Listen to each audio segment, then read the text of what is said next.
skies above North Vietnam erupt into the fiercest air combat of the war. Brutal supersonic dogfights. As kills mount, one U.S. pilot pursues a life-or-death quest for a coveted title. The first Air Force fighter ace of the Vietnam War. Using state-of-the-art computer animation, you're in the cockpit with America's finest pilots as F-4 Phantoms challenge communist MiG-21s. Experience the battle.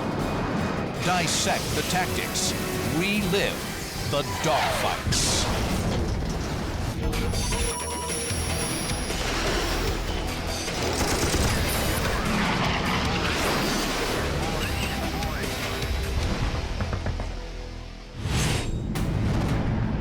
April 16, 1972. American combat forces have been committed to the fight in Vietnam for 8 years. Today, 4 U.S. Air Force F-4 Phantoms, call sign Basco, orbit 18,000 feet above Laos. The Phantoms are waiting to escort B-52 bombers into the heart of North Vietnam in a dramatic escalation of the air war. But there's been a mix-up. The B-52s are still on the ground, and the Phantoms are burning fuel at a rate of 150 pounds per minute. To reduce drag, Flight Leader Fred Olstead orders the Phantoms to jettison their empty centerline fuel tanks. Still, the reduced weight won't buy enough time. Phantom pilots know that there is nothing that you can do in a Phantom to save that big, beautiful aircraft and burn all the fuel you got. We had to make a decision. Olstead has 2 choices. Wait for the B-52s and risk running out of fuel, or use their fuel for the flight's secondary mission, hunting for North Vietnamese MiGs. Olstead chooses the MiGs, the Blue Bandits. He turns the Phantoms 180 degrees. Basco flight is now on the prowl. Flying number 3 is Olmstead's good friend, Dan Cherry. Fred makes a turn and heads right for Hanoi. And we start pushing the power up and picking up the speed. And we cross that border into North Vietnam. Almost exactly at that precise time that we ingressed into North Vietnam from our orbit in Laos, my backseater picked up 2 Blue Bandits. Basco flight's audio transmissions were recorded, a remarkable historical record of air-to-air combat in Southeast Asia. Basco has 2 bandits on the nose, F-20. Copy that. 2 bandits on the nose at 20. Let's get rid of them, Basco. 2 silver MiG-21s are 20 miles out and closing head-on at the Phantoms. Olmstead isn't backing off. He orders Basco flight to stay on course. They marched right down the radar scope from 18 miles to 12 miles to 10 miles to 8 miles. I didn't see them at the time, and Fred said, "There's 2 silver MiG-21s there, Dan." And I said something really clever and smart, like, "Where?" The MiG-21 there, Dan. Dan. Oh, joy. 2 Blue Bandits just went by us. And that's when the fight really started. Olmstead and his wingman give chase. He rolls his F-4 Phantom into a climbing turn and swings around 180 degrees. Olmstead and his wingman are maneuvering to get above and behind the Bandit into a firing envelope. Cherry and his wingman stay in trail, protecting Olmstead's 6 o'clock. Then, Cherry spots a 3rd Bandit, a camouflaged MiG-21, ambushing Fred Olmstead from behind. We've gone through about 90 degrees of turn when my wingman, Greg Crane, spots the camouflage MiG right off of our nose. The North Vietnamese have set a trap, and Flight Leader Fred Olmstead is the target. The stage is set for a legendary dogfight. A battle on the cutting edge of a dramatic turnaround in the Vietnam Air War. Americans are in the skies above North Vietnam for the first time in 3.5 years. In October 1968, seeking to de-escalate the conflict and bring the North Vietnamese to the conference table, then-President Lyndon Johnson declared bombing off-limits above the DMZ, separating North and South Vietnam. The North used the bombing halt to build up its military capability. By 1972, they're ready for a major offensive. They stream hundreds of thousands of troops and armor down the Ho Chi Minh Trail. They had massed approximately 200,000 troops there north of the DMZ. That's 20 divisions, 600 tanks, and to put that in perspective, that's the same size, roughly, as the German army had during the Battle of the Bulge. In March, the North Vietnamese surged south across the DMZ. The fate of South Vietnam rests in the hands of American airmen. April 9th, 1972. For the first time in the Vietnam conflict, American B-52 bombers crossed the DMZ into the north. They pound supply lines and troop concentrations, feeding the communists' advance. The gloves are coming off. In addition to dropping bombs, F-4 pilots have another mission: protect lumbering B-52s from enemy MiGs. I do remember the warning that was issued by the Chief of Staff, and he said something to the effect that if any of you hotshot F-4 drivers let a B-52 get shot down by a MiG, you won't even be able to drive a taxi cab anyplace. To American airmen, the most dangerous aerial threat is the MiG-21. First introduced in 1956, the MiG-21, like its MiG-15 and MiG-17 predecessors, is renowned for its speed and agility. But unlike its swept-wing predecessors, the MiG-21 employed a triangular delta wing, an attractive design for a supersonic fighter, combining low drag and structural weight with excellent supersonic maneuverability. It was a Formula One racer, if you want to think of it that way. Turned extremely sharp. It had a big afterburner, strong, a big thrusting afterburner engine. It could turn very, very quickly, very well. It was hard to see.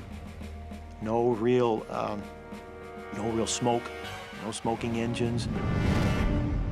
The MiG-21 is armed with 2 heat-seeking air-to-air missiles and 2 23mm cannons. It's lethal in close encounters. In contrast to the sleek MiG, the massive 2-seat F-4 Phantom was designed for the Navy in the late 1950s as a long-range fleet defense fighter.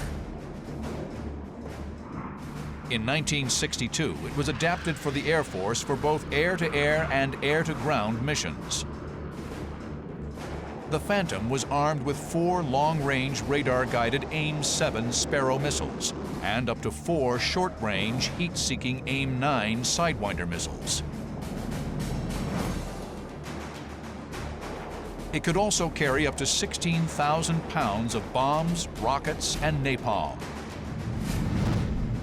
2 afterburning J-79 turbojet engines make the F-4 a fast and versatile heavy hitter.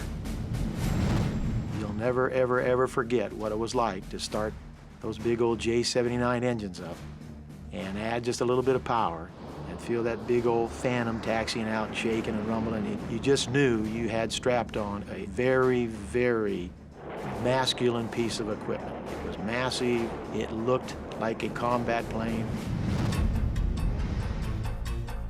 Capable of reaching speeds over 1,400 miles per hour, the F-4 is 100 miles per hour faster than the MiG.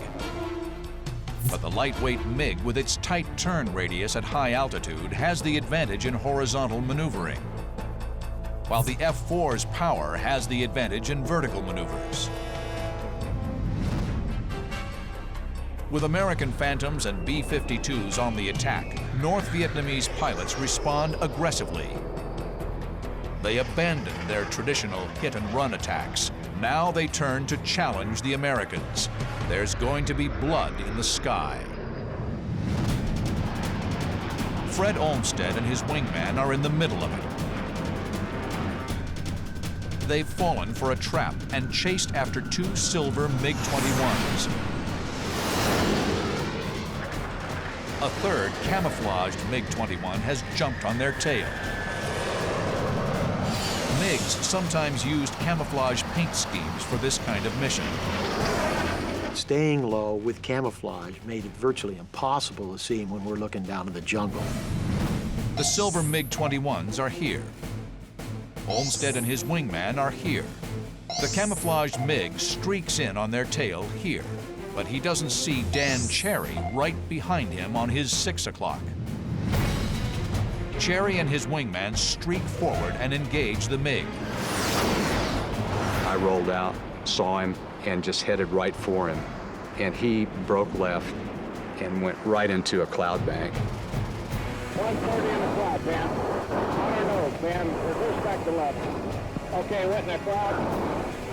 Going into a cloud in North Vietnam is a scary proposition. I'm thinking, man, I don't want to go in that cloud, but I was not going to lose this opportunity either. For American airmen in the hostile skies of Southeast Asia, an innocent-looking cloud can be a death trap. Vietnamese radar operators can track the F-4s through the clouds to launch surface-to-air missiles against them. The F-4s can electronically detect a SAM launch, but can't visually avoid the missile. There's also the danger of mid-air collision. Cherry and his wingman know the risks involved. The American airmen are enveloped in a gray, foreboding mist, but the F-4s press the attack. April 16, 1972. American airmen are in the skies of North Vietnam for the first time in 4 years.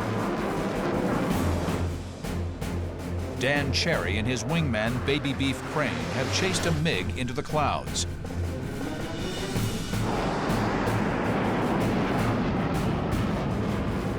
Visibility is 0, a fighter pilot's worst enemy.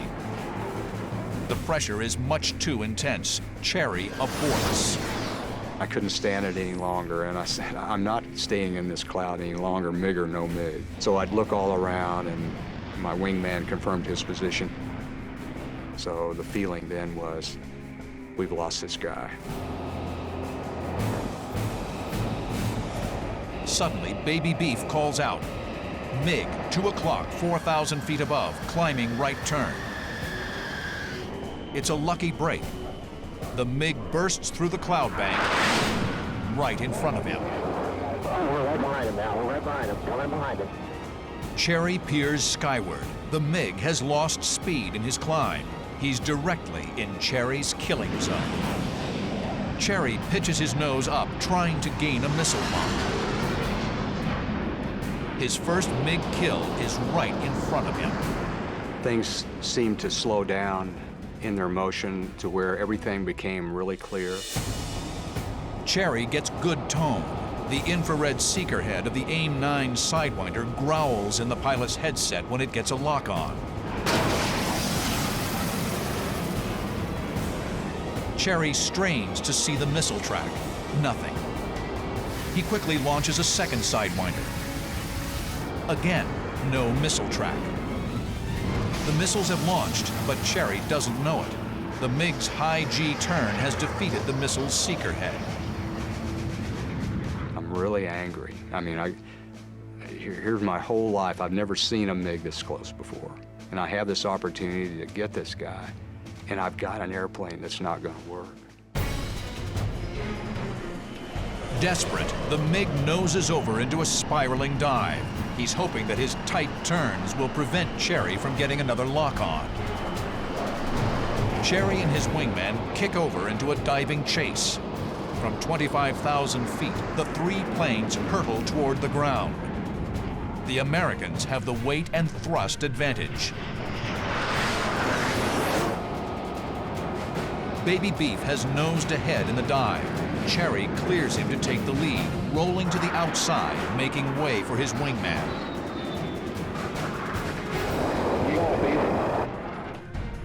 Beef can't use a heat-seeking Sidewinder. The MiG's turning too tight. He knows it can't lock in a high G turn. He fires a radar-guided Sparrow. Something's wrong. It drops like lead. Then he fires another one, and it does ignite, but it goes into a huge corkscrew out to the right. Then the third missile he fired, and it was tracking really well. And I thought, man, this is really looking good. Beef's third missile streaks through the sky. Another radar-guided Sparrow. The Sparrow tracks steadily on the descending MiG. The MiG brakes hard right. The 500-pound missile should follow, but it darts past without detonating. Cherry and Beef have fired 5 missiles. All have failed. It's a problem that's plagued the Air Force since the beginning of the war. Developed in the mid-1950s, the heat-seeking AIM-9 Sidewinder relies on infrared homing. First-generation Sidewinders are plagued with problems. They're prone to interference by clouds and rain, and often lock onto bogus heat sources, like the sun. With an effective range of 2 miles, the Sidewinder is best employed against short-range targets. Its long-range counterpart is the AIM-7 Sparrow, whose maximum range of 28 miles is far greater than the Sidewinder. Introduced in the late 1950s, the Sparrow uses radar instead of infrared. It must be actively tracked to the target by the F-4's backseater, the Weapons System Officer, or WISO. But the Sparrow is virtually useless against fast maneuvering targets inside a 5,000-foot radius. During the war, there were over 200 occasions where someone fired a Sparrow missile. It never came off the airplane.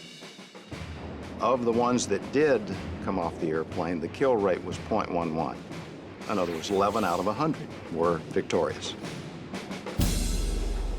The Phantom Air crews have another problem. Air Force fighter pilots, as opposed to their Navy counterparts, received little or no training on how to maneuver against small, fast adversaries like the MiG. What did I learn in my training about MiG pilots? It's a very simple answer. I learned virtually nothing. The experience we received in training was not against any dissimilar type aircraft. We only saw other fellow Phantoms with the same flying characteristics that we had. The most effective air-to-air training we had was done illegally. And we would go out and fly our bombing mission or our radar low-level navigation mission and save some fuel at the end and then fight with each other. So whatever skills we had when we went in there were developed by hook or crook. Thrust into his first dogfight against an actual MiG-21, Dan Cherry is on a steep learning curve. He races through his options. 2 of his missiles have failed. But he's determined to kill the MiG. This is going to sound weird, but I'm thinking I'm going to ram this guy. That's the aggressive feeling that I had at the time, was that I was not going to let this guy get away. The MiG has lost airspeed in the turn. Cherry and Beef pitch up and roll vertical to keep from overshooting. As they descend once again on the MiG, Cherry calls for the lead. I got him wide. Okay, he's breaking. He's break left, Beef. I got him. Break left. Okay. Look at him, Dan. I kept telling Greg to get out of the way, and I'm in burner, and I'm trying to close on him because I'm ready to shoot. I'm ready to try to shoot. Cherry slides past Crane and fires a missile. Lo and behold, that big AIM-7 Sparrow comes out of there, and it does one of these kind of like a barrel roll maneuver like this at first. The Sparrow appears to be tracking off course, but then, to Cherry's relief, it rides the Phantom's invisible radar beam to the target. Its 65-pound warhead detonates, ripping the right wing from the airplane. Cherry watches the plane plummet in a fireball.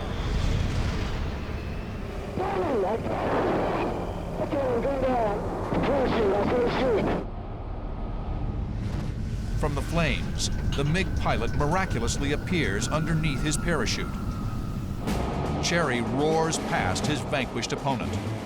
I made a little jink with the airplane to miss the MiG pilot and his parachute. We went up by him, well within 500 feet of him. And I remember clearly his legs sticking out straight like this, and the black flying suit he was wearing, the black flying suit on.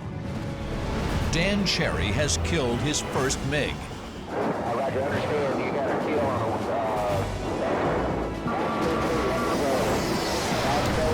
Roger. But the fight isn't over. 10 miles away, Cherry's good friend Fred Olstead is chasing down 2 enemy MiG-21s. He's in for the fight of his life. So right then, there is no doubt we're going to have an engagement. We're going to have a very serious dogfight, and somebody's not coming home.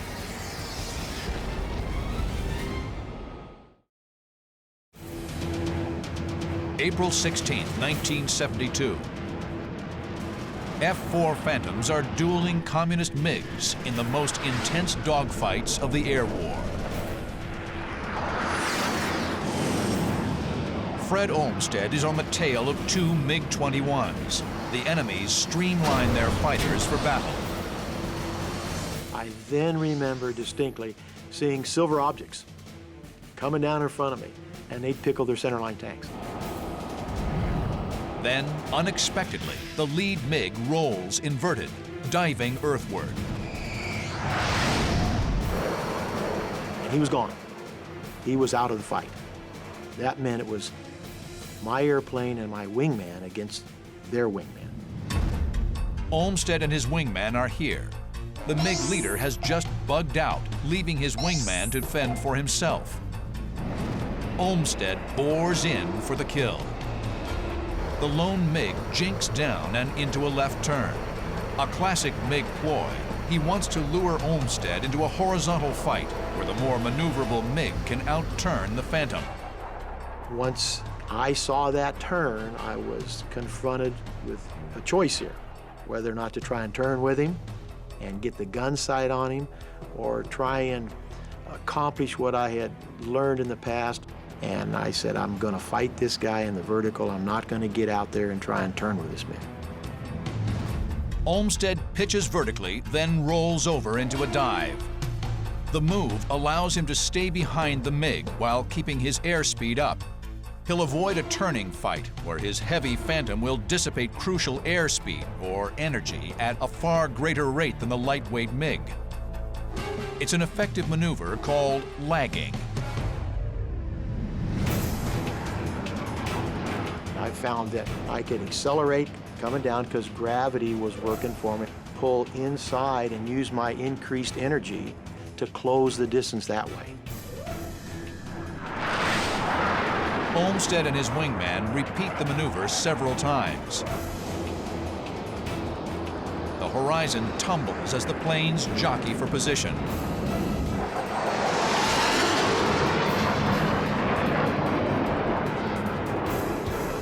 Losing sight of his attacker, the MiG reverses his turn to reacquire visual contact. But the reversal slows him down and allows Olstead to close within missile range. Olstead's radar-guided AIM-7 Sparrow gains lock. Olstead fires. The missile streaks toward the MiG at twice the speed of sound and plows through the MiG's right wing. Incredibly, the MiG keeps flying.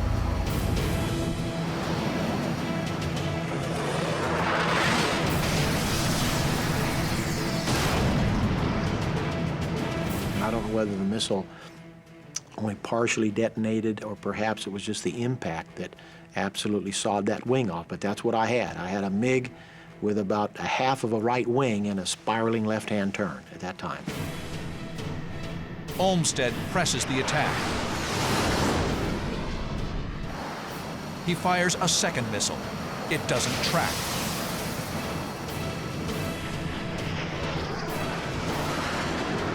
Sparrow 3 armed. missile away. It hit him right in the top of the canopy, went right through the canopy, and then I got a pure, absolute explosion because the airplane just exploded. It looked like two miniature nuclear fireballs, actually, and it just spiraled right down in front of us. Red ground, Basco 01. Let's grab though.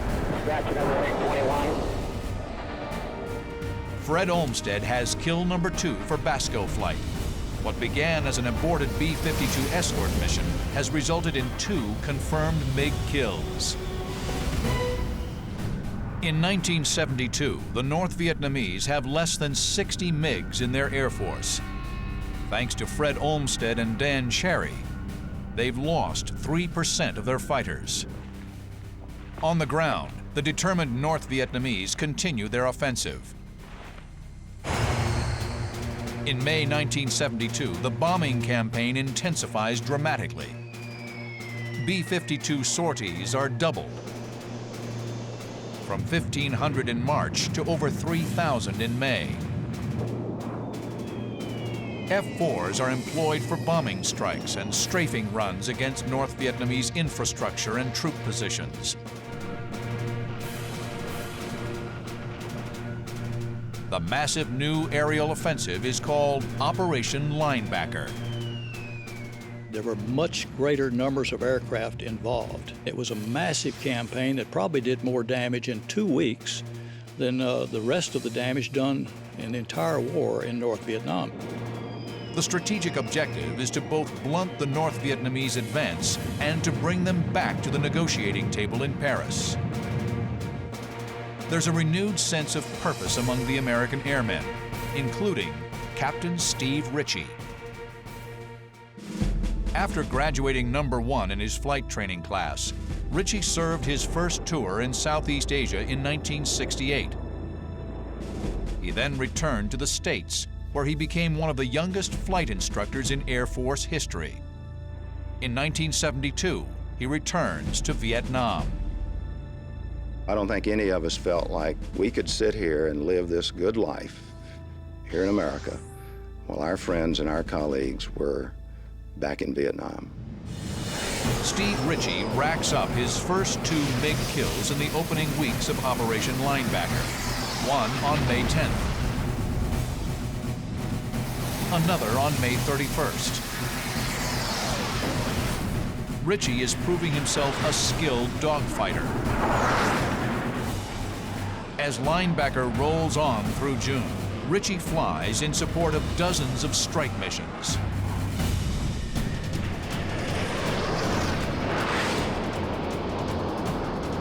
July 8, 1972.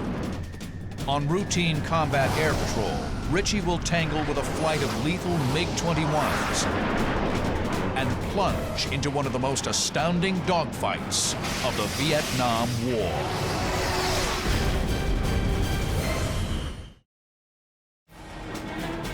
July 8, 1972. Pilot Steve Richie leads a flight of 4 F-4 Phantoms, call sign Paula, on combat air patrol over North Vietnam. As part of Operation Linebacker, the war's biggest bombing campaign, their mission is to protect B-52s from MiGs. On this mission, the Americans are able to tap into the enemy's command and control network, an intelligence coup that's driving the success of Linebacker. They could hear the controller that was talking to the pilot. They could hear what the pilot was saying. And so you knew where they were, what they're looking at, and where they're coming from. Steve Richie and Paula flight are heading towards Hanoi. Suddenly, combat control crackles in his helmet. MiGs are in the air, somewhere below. Richie drops down to search for the enemy. He can't find them. They could be anywhere. Then another warning comes over the radio. I got a call indicating that they had us in sight and they were cleared to fire. And that information, at best, was about 40 to 60 seconds old. And we had no visual. So that gets your attention. If he stays straight and level, he's a sitting duck. Richie takes evasive action by making a hard right turn. The radio calls out another warning. This one is ominous. 2 MiGs, 2 miles to the north. The MiGs are on Richie's 6, the killing zone, but he still can't see them. Richie's best choice is to turn directly into his attacker and try to get a visual. He banks left, stays in the turn, and swings 180 degrees head-on against the unseen enemy. His head swivels in the cockpit, scanning the sky. Visible for a fraction of a second, a MiG-21 flashes by at 600 miles per hour. We passed canopy to canopy about 1,000 feet from each other, doing about 600 miles an hour each, closing at about 1,200 miles an hour. Just subsonic. I could actually see the pilot in the cockpit. The pilots of the North Vietnamese Air Force were trained by the Russians and Chinese. Their skill level varied widely. Throughout the war, it was strongly suspected that volunteers from North Korea, China, and the Soviet Union were in the cockpits of some communist planes. Richie knows there's another MiG in the air.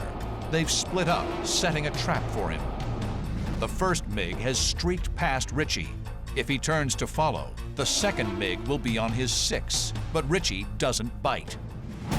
He drops altitude and waits for the second MiG to show his hand. And he does. Now Richie makes his move. He pulls into a hard left turn. 6.5 Gs plaster him into his seat. He strains to keep an eye on the second MiG. The MiG banks right, an unorthodox move. I was very surprised about halfway through this turn, after losing sight during the turn, to see the number 2 MiG in a right turn level and high. Most of us who fly fighter airplanes prefer to turn left and right. We prefer a left traffic pattern to a right traffic pattern. It's more comfortable to do this than it is this. The two planes are now angling towards each other in what pilots refer to as the high crossing position. In order for his missile to get a lock, Richie needs to get behind the MiG. He rolls to the inside, causing the MiG to shoot past him. Richie's now on the MiG's tail. It's a brilliant move. Richie pulls hard right out of the roll and gets a radar lock. It then takes 4 seconds for the radar to feed the information to the missile. 1001, 1002, 1003, 1004, which is a long time. Squeeze the trigger, nothing happens. It's another 1.5 seconds until the missile comes off the rail. Richie commits a second missile. Pilots often ripple-fired the Sparrow because of its failure rate. First missile went through the center of the fuselage of the MiG. Second missile went through the fireball. The explosion sends a wall of debris hurtling through the air. Richie's headed right for it. He rolls up to steer clear. It's too late. Debris punches into his left wing, gouging the skin. Richie clutches the stick. The big Phantom shrugs off the insult. Richie firewalls the throttle. The fight's still on. His number 4, Tommy Fiesel, is in trouble. He's got a MiG on his 6 o'clock. Richie is here. Tommy Fiesel is here. He's in a tight circling turn with a MiG-21 on his tail. The MiG's tight turning radius will eventually put him in a position to shoot down Paula 4. Richie sizes up the situation. He's going fast. If he engages too soon, he'll overshoot. The best time to get on the MiG's tail is when it's moving away from him, and he can match its turn. Richie's number 4 and the MiG-21 pass in front. It's time. Richie pounces. The MiG-21 is now predator and prey. the MiG pilot sees Richie. He aborts the chase, brakes hard and down. Put the MiG in the gun sight, auto whack lock with the trigger on the left throttle. Immediate lock on, 1001, 1002, 1003, 1004. Squeeze the trigger. The 12-foot-long Sparrow blazes off the Phantom. At 1,200 miles an hour, the Sparrow rocks to the right, and then, like a spear, it buries itself deep in the MiG's belly.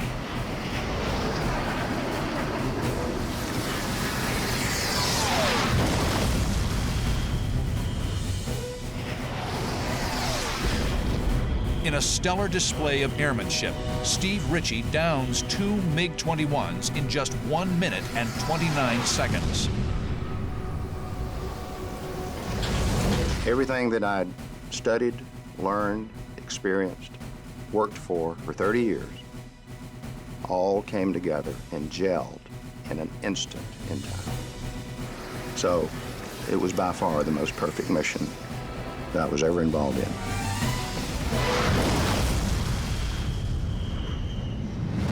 Paula flight rejoins and heads for home, Udorn, Thailand. When they arrive, the celebration begins. I actually flew a couple of victory rolls over the field, which is kind of traditional. And we had a party at the club that night you would have enjoyed.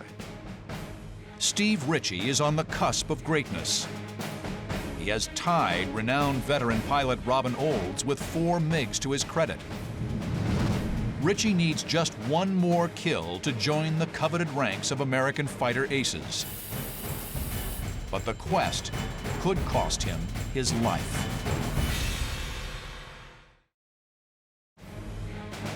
Steve Richie's double MiG kill on July 8, 1972 is hailed as one of the war's great dogfights. Now he needs just one more victory to become the Air Force's first and only ace pilot of the Vietnam War. There was a whole lot of attention because the Navy had an ace, Air Force didn't have an ace. There was a lot of pressure. August 28, 1972. Steve Richie leads a flight of 4 F-4 Phantoms, call sign Buick. Their combat air patrol mission is winding down when he gets word of MiGs in the air.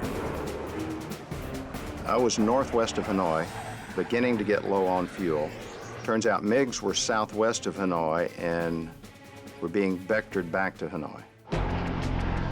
As flight lead, Richie's Phantom is equipped with a little black box that makes a big difference in air-to-air combat against MiGs. The APX-81, officially known as the Combat Tree, or just Tree to airmen. Tree is an IFF, Identification Friend or Foe transponder system. All military aircraft carry transponders that send and receive identification information to air traffic control and friendly planes. But Tree is unique. It can read the enemy's transponder. Tree-equipped Phantoms can tell if a blip on their radar is a MiG and shoot them out of the sky from miles away. We got the Tree contact way out. 2 MiG-21s coming back, non-maneuvering. They're about 5,000, maybe 8,000 feet above us. Started this climbing turn into the direction of them on the radar. Richie has used technology to get in position, but he must get a visual before he can fire. Under those circumstances, the cardinal rule is to never fire if there's any chance there could be a friendly in the forward firing sector. The aircraft hurtle in, their closing speed a blistering 1,500 miles per hour. Richie fires 2 missiles, but at these staggering closing speeds, the missile can't maintain radar lock. They streak away harmlessly. The MiGs take no evasive action. They're focused on reaching the sanctuary of Hanoi's anti-aircraft defenses. Richie must make his kill soon. The MiGs roar head-on past the climbing F-4s. Richie orders a left brake. They swing around 180 degrees and zero in on the MiG's tail. I'm now supersonic, doing about 1.2 Mach. They're still subsonic. And I got a radar lock on, fired 2 missiles. The first one appeared to go by on the right side of the MiG, and he broke left, which solved the problem for the 4th missile. The MiG's abrupt maneuver slows him down. He drifts into the Sparrow missile's effective range. The missile's warhead detonates on impact. Steve Richie becomes the first Air Force pilot ace of the Vietnam War. The number 2 MiG, in that flight of 2, did a wave down to the ground, and I elected not to try to go after that MiG due to fuel. And, you know, I've debated that in my mind many, many times over the years, whether or not we should have tried that. Richie and Buick flight head south for friendly airspace as word reaches the airbase at Udorn, Thailand. The Air Force now has an ace. We came in and actually did a little air show over the field. In this rarely seen interview, Steve Richie recounts the mission. Picked them up high at 11 o'clock on almost a head-on pass, and from there maneuvered into 6 o'clock and fired a few missiles and was lucky enough to get a kill. Operation Linebacker thunders on. The Paris peace talks resume in late August. The devastating air assault has taken a heavy toll on North Vietnamese transportation, oil supplies, and power generation. The North Vietnamese simply did not think we had the will, or our president had the will, to bring the force of our attack air down upon them. Miscalculated. On October 22nd, North Vietnamese concessions in Paris lead to a cessation of bombing strikes over the 20th parallel, but the talks break down again 2 months later. On December 14th, President Nixon sends Hanoi an ultimatum. Come back to the negotiating table within 72 hours, or the bombing resumes. There's no response from Hanoi. On December 18th, Operation Linebacker 2 commences, and B-52s head north. 200 B-52s, half the Strategic Air Command, are committed to the fight. By December 29th, the big bombers have flown 729 sorties and dropped over 15,000 tons of bombs. The North Vietnamese return to the negotiations, and on January 23, 1973, a peace agreement is signed. Thanks in part to Phantom pilots, the war in Vietnam had finally ended. American airmen downed 193 MiGs in air-to-air combat against a loss of 89 of their own. Those of us out on the point of the spear, so to speak, very much rely on each other to get this job done and to survive. So we develop a very, very unusual bond with each other. We had a mission. We worked the details of the plan ahead of time, and we executed it to perfection. And then to have the added bonus of a couple of MiG kills as well is pretty neat experience. Being a MiG killer is a life-shaping event, I would say.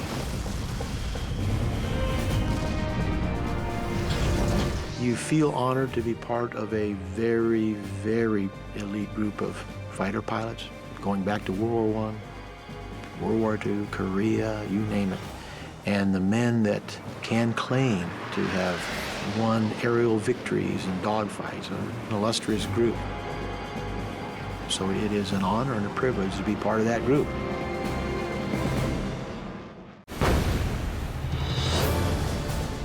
The most powerful fleet in the Japanese Navy is on the attack. Their massive guns primed to crush the Allied advance. The only force standing in the way of a devastating enemy victory is a handful of tiny U.S. ships and planes. It's a courageous group of American tin cans facing off against a giant Japanese armada led by the legendary Yamato, the largest battleship in history.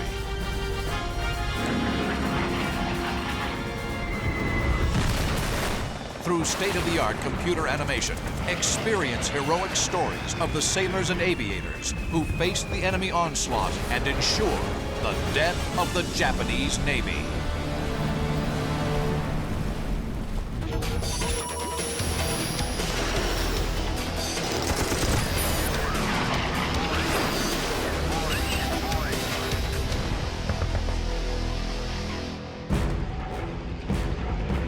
October 24, 1944.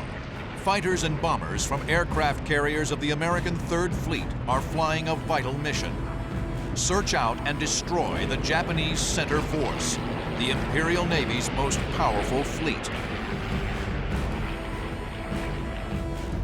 Center Force must be stopped. The massive armada threatens to pulverize Allied ground forces now assaulting the Philippines.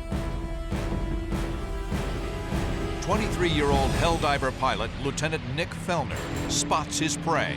He can hardly believe his eyes. Only when I came through the clouds did I see all of these Japanese ships racing in corkscrew patterns on the water below. So I picked out the largest ship I could find and homed in on that ship. It was the largest target I'd ever seen. Fellner's target is, in fact, the largest, most heavily armed battleship ever put to sea, Japan's flagship Yamato. The 72,000-ton behemoth wields the most powerful naval guns in history. Her 18-inch main battery can hurl 3,000-pound shells over 25 miles. The Yamato was launched with the intention of destroying any enemy battleship at a standoff range, which is to say the 18-inch guns of the Yamato were meant to destroy the U.S. fleet before the U.S. fleet could ever get off a shot. Yamato, her sister ship Musashi, and the rest of the 27-ship center force steamed relentlessly toward the Allied ground forces. Fellner must act now. We moved into an attack formation. It was principle for dive bombing to attack out of the sun. This gave us the best chance of coming in without the gunners on the deck being able to shoot up at us. Yamato unleashes her 150 anti-aircraft guns. Fellner dives into the eye of the deadly storm. His Helldiver carries a single 1,000-pound armor-piercing bomb. Fellner must aim his plane directly at his target, dive in as close as possible, and fly rock steady in the face of lethal enemy fire. Plunging nearly 10,000 feet in a near-vertical, screaming power dive. The important factor is to make sure that we're on target. Somewhere below 1,000 feet, I realized I had no more time, and I pressed the button on the bomb release.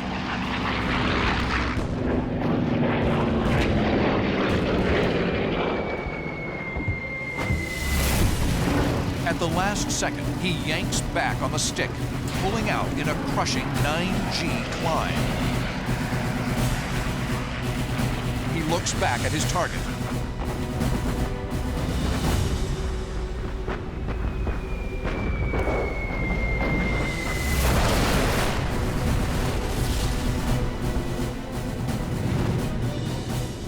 My hit had turned out to be an extremely lucky hit because it hit one of the very few unarmed sections of this battleship.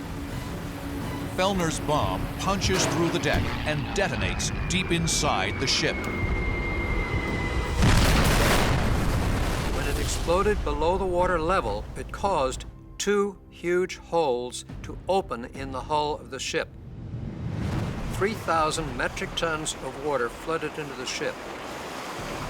Yamato lists 5 degrees, but her hull is built with a honeycomb of 1,150 watertight compartments. Damage control teams quickly right the ship. But in the aerial assault, 3 of the other Japanese ships are severely damaged. And Yamato's sister ship, Musashi, is sent to the bottom of the Sibuyan Sea. Of the 259 aircraft in the assault, 18 are shot down. Center Force Commander Admiral Takeo Kurita orders his ships to turn around. What appears to be another victory for the American naval force is, in reality, just round 1 in one of the greatest sea battles in history.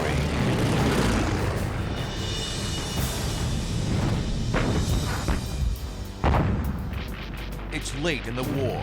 Japan desperately needs to halt the Allies' unstoppable advance. General Douglas MacArthur has landed a 200,000-man invasion force on the Philippine island of Leyte. The invasion threatens to sever critical supply lines. It's a battle the Japanese can't afford to lose. If the Japanese lose the Philippines, their lines of supply between Japan and the Dutch East Indies will be severed. They will no longer be able to function as a wartime economy. So if Japan loses the Philippines, the war is over. Japan has virtually no carrier-based aircraft left. Their last hope lies with their giant battleships. They devise a bold strategy called the Sho-Go, or Victory Plan. The objective? Crush MacArthur's invasion force with the battleship's big guns. Sho-Go divides the Japanese Navy into 3 forces. The center force, led by Admiral Kurita, will steam towards Leyte through the San Bernardino Strait. A southern force will steam north toward MacArthur's troops from the Surigao Strait. The plan is to get these forces through these heavily guarded waterways and to approach Leyte as in a pincher movement from the north and from the south. The key to the plan is deception. A northern force, comprised of what remains of the depleted carrier fleet, will act as a decoy, hopefully luring away American Admiral Bull Halsey's powerful Third Fleet, leaving the waterway to Leyte wide open for the center force. Now, in the aftermath of the successful air attack on the center force, Halsey takes the bait. He believes Kurita is retreating, so he moves north to pursue the Japanese carriers. Then, just 2 hours after turning away, Admiral Kurita orders the Yamato and his other remaining ships to reverse course and steam back towards Leyte. In the early morning of October 25th, they emerge off the coast of the Philippine island of Samar. At 6:35 a.m., they spot ship masts on the horizon. Range 25 miles. The Japanese lookouts lack detailed spotting silhouettes. They assume the ships ahead are part of Halsey's Third Fleet. They couldn't be more wrong. It's a small task unit of the American 7th Fleet called Taffy 3, a handful of small ships only there to support ground troops and scout for submarines. Taffy 3 is a small detachment of worker bees which has no business being in the same ocean as the Great Yamato.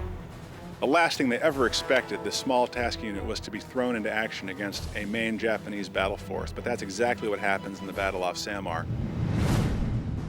Taffy 3 is made up of 13 ships, 6 small escort aircraft carriers, 3 destroyers, and 4 destroyer escorts. The American ships are armed with 5-inch guns. The center force boasts 23 warships, 4 battleships, 6 heavy cruisers, 2 light cruisers, and 11 destroyers. Yamato alone packs 9 18.1-inch guns and weighs as much as all the Taffy 3 ships combined. On board the ships of Taffy 3, the crews are relaxed and confident. They think the center force is long gone. All of a sudden, appearing on the radar screen was this block bigger than a silver dollar. I said, oh my God. I was speechless, so I just ran up to the bridge, and the captain was there, and I stood there and listened to him orate. All hands to general quarters were being attacked. At 6:59 a.m., the 18-inch guns of Yamato open up on Taffy 3.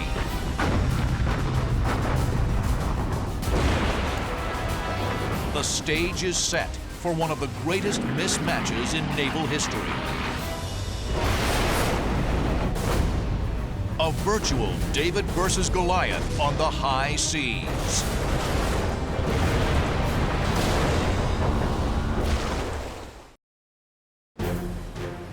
October 25th, 1944. One of the most epic sea battles of World War II is underway. The Japanese center force has opened fire on Taffy 3, a group of tiny American ships. Sheets of flame explode from Yamato's massive guns.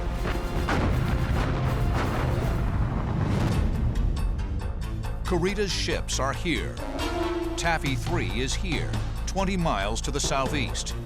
They are the only ships protecting this approach to the 200,000 American soldiers on the beaches of Leyte here. Japanese Admiral Takeo Kurita thinks he's attacking Admiral Halsey's Third Fleet and rushes his ships into action. The 23-ship center force is in standard cruising formation, a series of short parallel columns. Normally, when an enemy is spotted, the ships maneuver into a single-line battle column, bringing the full broadside and all their guns to bear on the enemy. But Kurita's eager to strike quickly against Halsey. Instead of forming a powerful battle column, he rashly orders a general attack. His forces remain divided, a tactical error in the battle to come. Taffy 3 commander, Rear Admiral Clifton Ziggy Sprague, knows he's outnumbered and outgunned, and reacts quickly. Sprague's 6 small escort carriers are positioned inside a defensive circle of 3 destroyers and 4 destroyer escorts. His first priority is to get his carriers out of harm's way. He orders them to turn east, away from the attacking Japanese fleet. At the same time, he scrambles all of his aircraft to the attack. Over 150 Wildcats and Avengers quickly launch.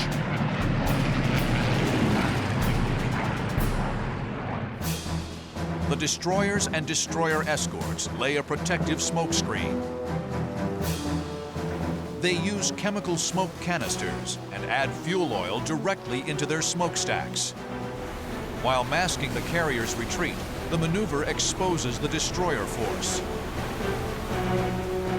We were in a position where we could shield our group from the big bad wolves. And when we were going back and forth making this initial smoke screen, they tended to shoot a little bit more at us. And we started getting pretty nervous about it, all the splashes around us. The ship closest to the advancing Japanese force is the destroyer USS Johnston.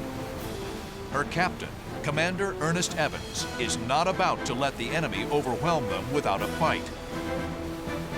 Not waiting for orders, he goes on the offensive.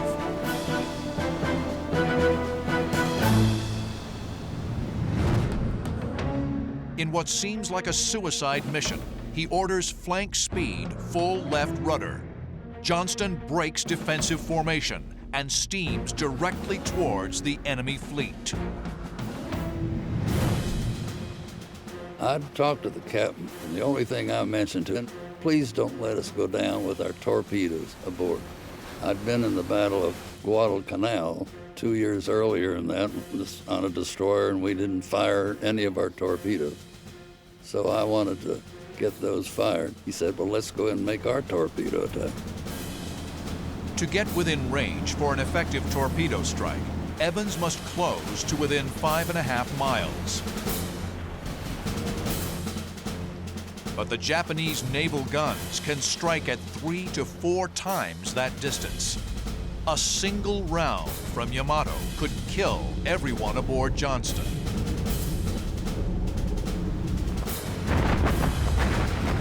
The Japanese blast away, well beyond the range of any counterfire. Johnston plows ahead fearlessly, zigzagging through the gauntlet of enemy salvos. Evans orders his crew to chase splashes.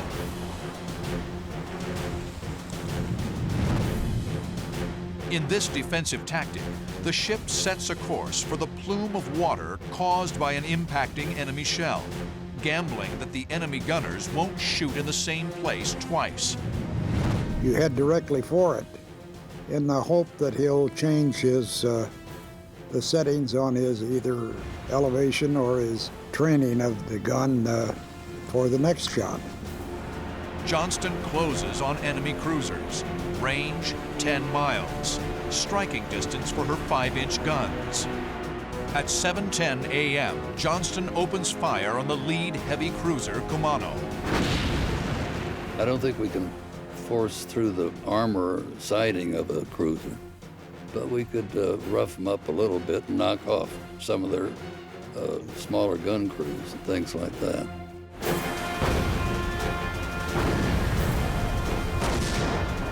In 5 furious minutes, Johnston's main battery unleashes over 200 rounds.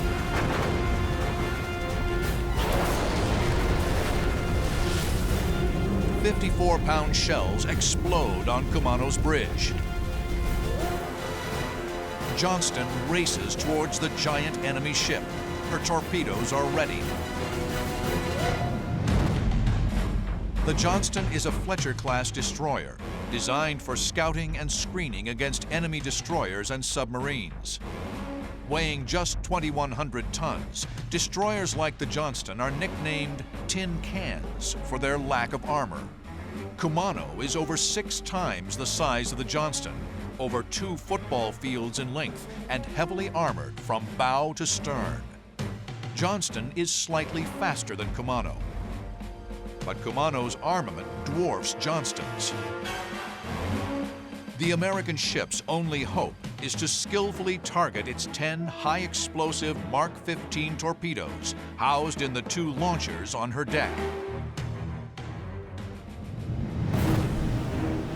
The Johnston presses forward to within torpedo range. Amazingly, the shocked enemy gunners fail to score a single hit. Johnston's torpedo men take aim. They must lead the target, estimating the speed of the enemy ship and the time it will take for the torpedoes to reach their mark. On Captain Evans' order, sharp blasts of compressed air hurl the torpedoes into the water.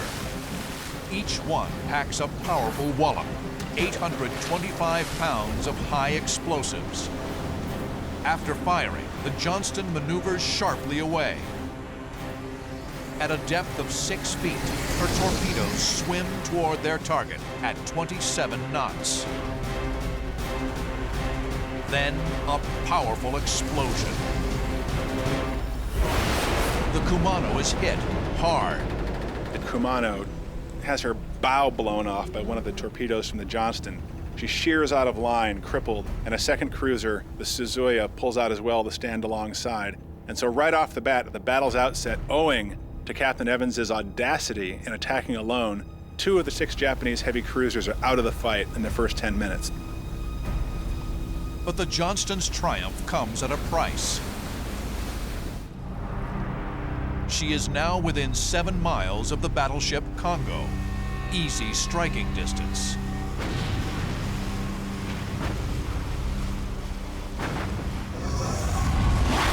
At 7:30 a.m., Congo fires 3 14-inch projectiles. The 1,500-pound shells screech through the air at 2,600 feet per second. The heavy armor-piercing rounds slice right through Johnston's deck and engine room. Her speed is cut in half. She is making just 17 knots. Easy prey. Seconds later, 3 6-inch shells, possibly from Yamato, smash the bridge.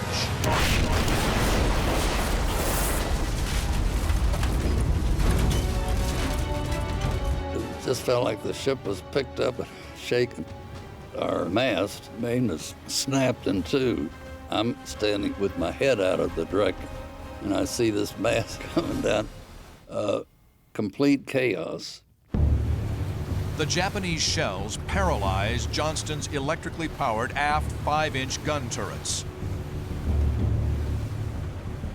My gun was under the control of the gun director. But when that hit occurred, everything went blank. My sound-powered earphones went blank. We lost all electric power to the gun. We were completely out of commission.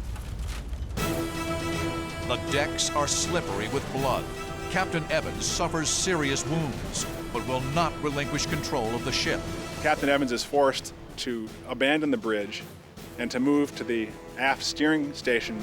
Nobody is left on the bridge. It's filled with gore. It's just a scene of unimaginable carnage. Incredibly, Johnston's damage control teams restore power to 2 of her 5-inch gun turrets. Commander Evans is determined to keep fighting. Johnston continues firing. The other ships prepare to engage with torpedo runs, while pilots from Taffy 3's air wing bravely throw their lightly armed aircraft against the massive floating fortresses of the center force.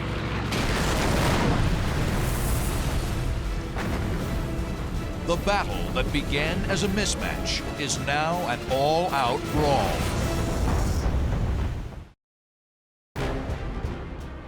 October 25th, 1944. American pilots from Taffy 3's small carriers take flight in a desperate attempt to stop the Japanese center force from annihilating their ships. These fighters and dive bombers are armed for ground attack and anti-submarine duty. Their weapons are virtually useless against the giant Japanese ships. Many of them armed with nothing other than depth charges or machine gun bullets, in some cases almost nothing at all. And their job is to bear down that center force and do something, anything, to prevent their carriers from being run down like dogs on a highway and slaughtered by these massive ships.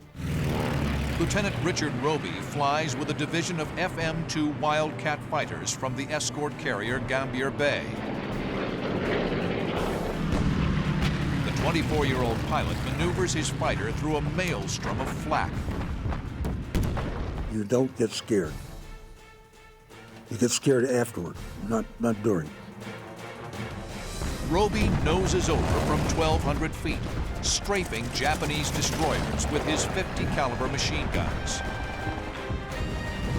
I aimed at the torpedoes, which are midships, because if I put the torpedoes out of existence, that put them basically out of existence. Soon, sister escort carrier groups Taffy 1 and 2, located 30 miles to the south, scramble their Wildcats and Avengers to assist.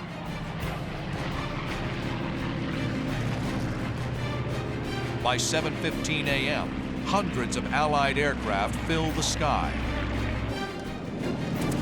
Their courageous efforts succeed in forcing the Japanese ships into defensive maneuvers. This break in the attack allows the destroyers Hull and Heermann to launch torpedo strikes. Heermann's torpedoes miss their intended target, but streak toward Yamato. the Japanese flagship turns hard to avoid the incoming threat. From the cockpit of his FM-2 Wildcat, Richard Roby spots the retreating Japanese flagship and moves in with his .50 calibers. I started shooting at the anti-aircraft positions on the foredeck because they're unprotected. They're just out in the open. But then eventually I got to the point I couldn't bear on them because I was too low. That's when I shot at the bridge. I stopped firing because I ran out of ammunition. Surprisingly, after the air and torpedo assault, Yamato does not rejoin the fight. But Kurita's center force still wields plenty of deadly firepower. At 7:35 a.m., the tiny American destroyer escort Samuel B. Roberts enters the fray. She heads out on a torpedo run towards the heavy cruiser Chokai. Samuel B. Roberts is a destroyer escort, or DE. She's smaller than destroyers like Johnston, designed to scout for submarines. She's armed with 2 5-inch guns and 3 Mark 15 torpedoes. Chokai is over twice as long, 10 times as heavy, with over 15 times the armament of the Roberts. Here is a destroyer escort doing something she was never built to do. Here are her men doing things they were never trained to do, but they did it. As she steams ahead, the Roberts crew spots the mangled destroyer Johnston limping back from her strike. For 18-year-old Seaman First Class Jack Usen, the sight of Captain Evans on the Johnston's deck steels his resolve. There was Captain Evans on the back. He's giving orders. And we all said, look, that's Captain Evans on there, my God. And as he comes by us, he was saluting. He went like this, just like this, and gave a quick salute to our captain. Under cover of smoke, Roberts advances to within 2.5 miles of Chokai. We could see his 2 front 8-inch gun turrets turning toward us. And I swear to God, it looks like he was coming right between my eyes. Chokai fires 8-inch projectiles, each weighing nearly 300 pounds.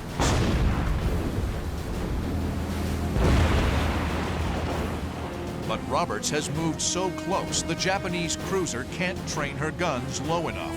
The shells fly overhead. Roberts sends 3 24-foot-long Mark 15 torpedoes knifing through the water at Chokai. They score a direct hit on the heavy cruiser. We didn't know any better, 18-year-olds, 19-year-olds. We were cheering like it was a baseball game. Then, Roberts lashes out with her only remaining weapons. We started now dueling with them with our 2 5-inch gun. That's all we had left. A 5-inch shell would bounce right off their hull. So our 2 gunners were aiming at the upper works. For 60 incredible minutes, Roberts slugs it out against adversaries 10 to 30 times her size. She fires more than 600 rounds of 5-inch ammo. But at 8:51 a.m., Roberts shudders under the first of several devastating hits. We took a salvo of 6 8-inch shells on the gun that's like mine up front, only in the back, 40 millimeter in the back. When the smoke cleared, we found out through our gun captain that 42 gun is gone, disintegrated, gone. We knew all our shipmates. I knew two boys pretty close in that gun back there. And all I could do was think of those guys, they're gone. And that's when we knew that this is it. This is a fight to the finish. In a furious last stand, the Roberts aft 5-inch gun, the only one left, sets the cruiser Chikuma's bridge afire and knocks out her number 3 gun turret.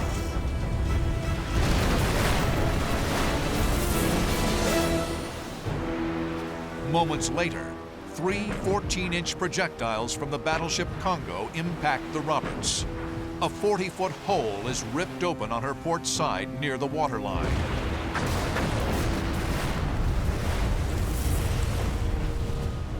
You could drive a semi-truck through there. And we're taking on water, tons of water were going in. Somebody yelled down, "Abandon ship! Abandon ship, every man for himself." At 9:35 a.m., Usen and his shipmates abandon ship and pray for rescue. 30 minutes later, Samuel B. Roberts, the courageous ship known in Navy lore as the destroyer escort that fought like a battleship, slips beneath the waves. 89 sailors go down with the ship. The tin cans of Taffy 3 are succumbing to the withering firepower of the Japanese Armada.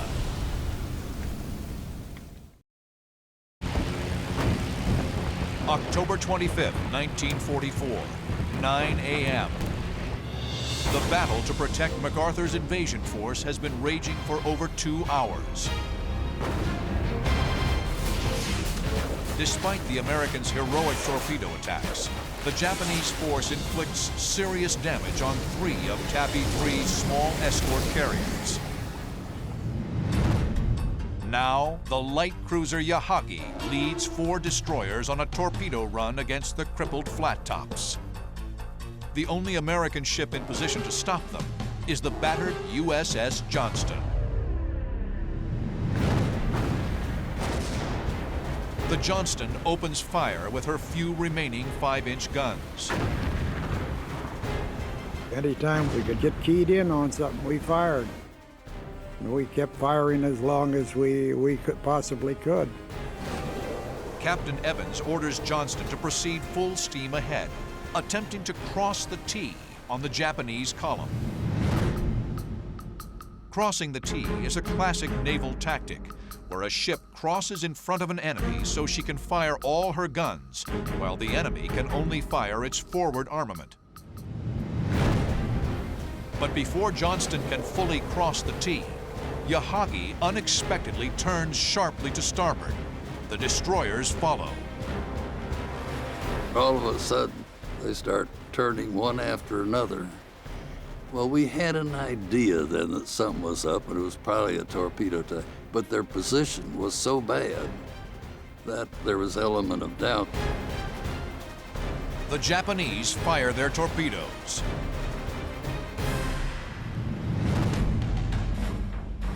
The Japanese Type 93 Long Lance is one of the most successful torpedoes of the war.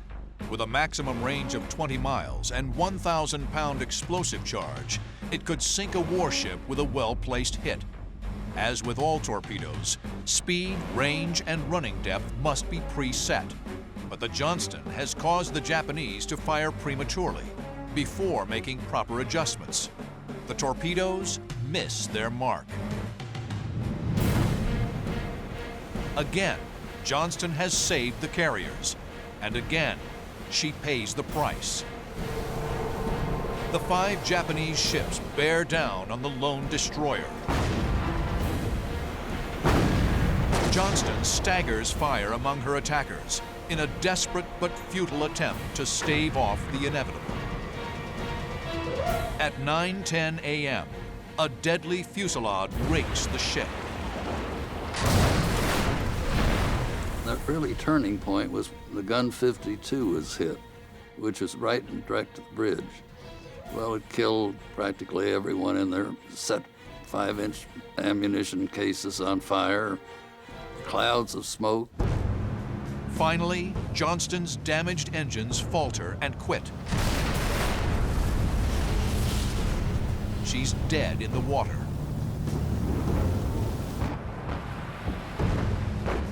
Enemy destroyers encircle the crippled ship, firing relentlessly.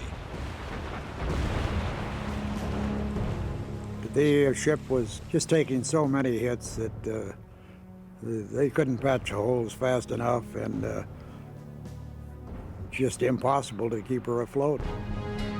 At 9:45 a.m., 2 hours and 45 minutes into the battle, Captain Evans gives the order to abandon ship. 25 minutes later, the Johnston sinks beneath the waves. 186 of her crew are lost. But incredibly, Johnston and Taffy 3 have achieved the impossible.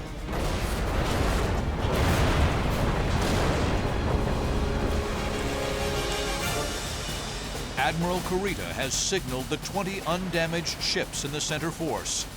Return home. Thanks to the determination and courage of the American sailors and airmen, MacArthur's invasion force at Leyte is saved. The battle is over. David has felled Goliath. Admiral Sprague said that the simplest theory for Admiral Kurita's decision to turn around is he was simply taking too much damage to continue. And I think he's probably also starting to wonder if the Sho plan itself is still viable. His decision is somewhat mysterious, but I think in the context of all these factors, it's understandable. Taffy 3's success at turning back the center force comes with enormous sacrifice. 2 destroyers, 2 carriers, and 1 destroyer escort are sunk. Nearly 1,000 survivors of these lost ships, including Jack Hewson, Bob Hagen, and Bob Hollenbaugh, endure 70 hours in shark-infested waters before being rescued. More than 1,000 sailors and naval airmen are killed. For its heroic service, Taffy 3 receives a Presidential Unit Citation for extraordinary bravery in action. Captain Ernest Evans of the Johnston abandons ship with his crew, but is never seen again. He is posthumously awarded the Medal of Honor. For the mighty Yamato, there would be no honors. The most powerful battleship in history proved to be the most conspicuous non-factor in the fight. This was really the only opportunity for the Yamato to get to do what she was built to do, which was to use these massive world-beating naval rifles to win a decisive battle against an American fleet. And so in turning away, Kurita, in a sense, betrayed the very essence of the Yamato's spirit. After the battle off Samar, the Yamato returns to Japan. 6 months later, in April 1945, she embarks on a desperate kamikaze mission to save the Japanese Empire.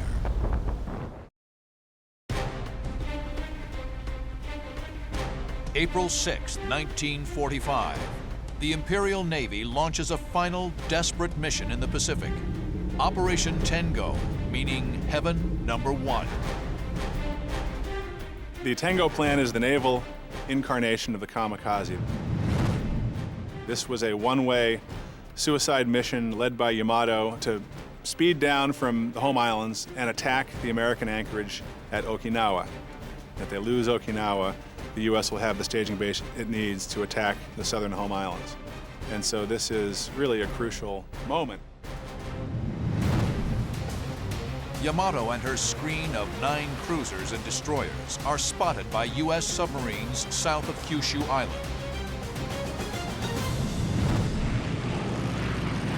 On the next morning, April 7th, more than 300 aircraft launch from American carriers and speed toward violent confrontation with the Tengo force. Lieutenant Francis Ferry, piloting a Helldiver from the carrier Bennington, flies in the first wave. Just 1 month earlier, Ferry's plane was almost blown from the sky by Yamato's murderous flak barrage. We knew what we were getting into, and there was a lot of tense feelings. The Yamato hit me once. I had that feeling of, I'm going to get you. Ferry is at the controls of a Curtiss SB-2C, the legendary Helldiver. Son of a bitch second class, as it was known, had a higher top speed and more than twice the bomb load of its predecessor, the SBD Dauntless. Each of the pilots in Ferry's division carries an arsenal of 8 5-inch rockets and 2 1,000-pound armor-piercing bombs. Yamato looms below. When the American planes first show up, they're greeted by what one pilot describes as looking down the cone of a volcano, namely the 18-inch main battery of Yamato, trained as high as they can go. So it was absolutely harrowing for these pilots to be confronted with this.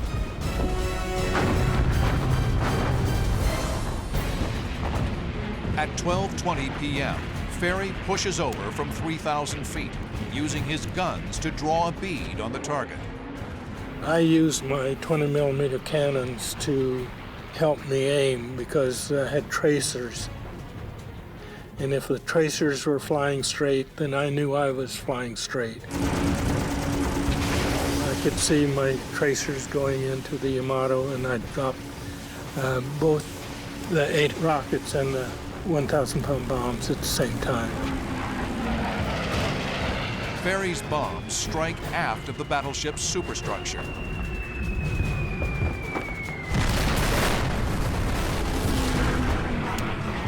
The other Helldivers drive home their attack. On the forward hit, I could see smoke and that type of thing. On the aft hit, I could see fire. Several planes fall victim to the deadly curtain of flak. But their attack takes out most of Yamato's anti-aircraft guns. The path is clear for 2 more waves of bombers.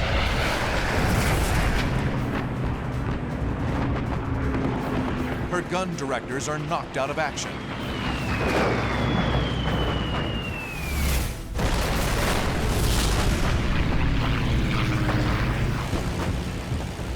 Then TBM Avengers bore in at wavetop level, dropping Mark 13 torpedoes. These aerial torpedoes dive to a preset depth and detonate on impact. The torpedo's 600-pound warheads rip open watertight compartments on her port side. The port side is flooding with water, and the ship takes on a list. It's very difficult to aim your guns on a ship that's listing. The Japanese attempt counterflooding on the starboard side. But these desperate moves only buy the Yamato another half hour of life. Just after 2 p.m., the effects of at least 15 bomb and torpedo hits have reduced the mightiest battleship ever built to a sinking hulk. There are 2 feelings. One, you've done something, you're satisfied, you get that feeling. But you also get a sad feeling, bombing a vessel full of young kids. And that's the thing that has bothered me over the years. Every April 7th, I go through that.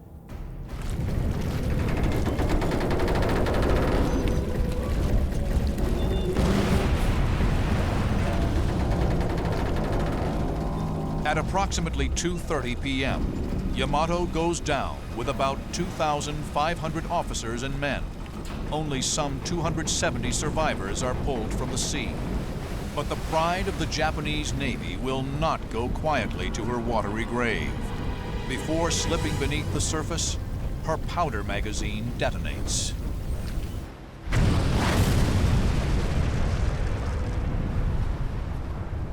On April 7, 1945, carrier-launched airstrikes sink not only Yamato, but also the cruiser Yahagi and 4 destroyers in the ill-fated Tengo mission. Of more than 300 U.S. aircraft involved in the attack, 10 planes and 12 airmen are lost. In June 1945, after 2 months of savage combat, the Allies secure Okinawa. In the aftermath of the failed Tengo mission, the remnants of the Japanese fleet would never again sortie out to meet the enemy. Yamato was designed as the embodiment of imperial power and glory. Ironically, in its death throes, it became the funeral pyre of the Japanese Navy.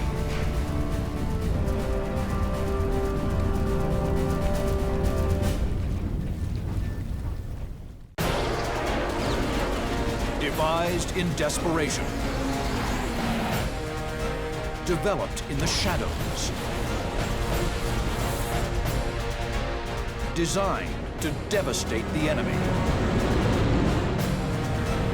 Top-secret warcraft of the Allied and Axis powers are unleashed in surprise attacks, attempting to turn the tide of war. Suicide submarines, manned rocket interceptors, and radio-controlled bombers. Now, you're in the cockpit of the secret weapons of World War II. Experience the battle. Dissect the tactics. Relive the dogfights.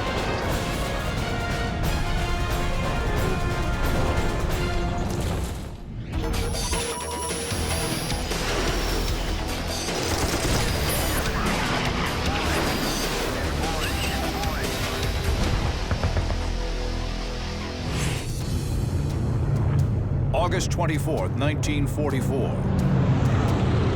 A massive B-17 bomber stream pierces the skies of Germany. The tide is turning against the Nazis. The Allies strike targets throughout the country with near impunity. Their main target was a complex in the Merseburg area, which involved the armament factory and some chemical plants. The Allied bombers are each packed with a heavy payload. P-51 Mustangs, the most advanced Allied fighter in Europe, provide top cover, ready to take on any fighters that rise to challenge the heavies. But 30,000 feet below, a lethal new threat is lying in wait. Luftwaffe pilot Siegfried Schubert prepares for the most dangerous mission of his life. He is one of the men of JG-400, tasked to fly an experimental interceptor into combat, the rocket-powered ME-163. From Schubert's perspective, he saw an American aerial armada of about 450 B-17s escorted by 120 or more fighters headed towards Merseburg. The bombers were inbound to the target. Command sounds the alarm. Torpedo, the code word for launch. Schubert's rocket engine ignites. 3,700 pounds of thrust crushes him back in his seat. The Comet rapidly reaches 200 miles per hour on the runway. Schubert eases the stick back slightly. The rocket plane lifts into the air. At 200 feet, Schubert ejects his landing gear. A small propeller in the nose generates electric power for the aircraft. Schubert accelerates past 400 miles per hour. When that speed was reached, the pilot honked back on the stick into a dramatic 60 or even 70-degree climb. And with the tremendous amount of thrust that rocket engine provided, from takeoff to 40,000 feet could be as little as 3 or 3.5 minutes, and nothing on Earth came close to that. Schubert launches into the stratosphere. In just 3 minutes, his Comet is perched nearly 10,000 feet above the incoming bomber stream. The 163s positioned themselves overhead so that they could make a high-speed diving pass, which was their preferred method. Schubert will use a standard Comet tactic. He'll climb above the bomber stream, then dive through it, making an attack run. After this first high-speed pass, he'll zoom climb again, bank around, and make a second pass. By this time, the ME-163's fuel will run dry, and he will be forced to return to base. Schubert noses over and dives on the B-17s, accelerating past 500 miles per hour. At nearly 3 times his enemy's speed, he closes rapidly. The German selects a target. No one inside the bomber is aware that they are being stalked from above. Comet pilot opens fire. High explosive shells burst inside the B-17's left wing. Schubert zooms past, too fast for any Allied gunner to track him.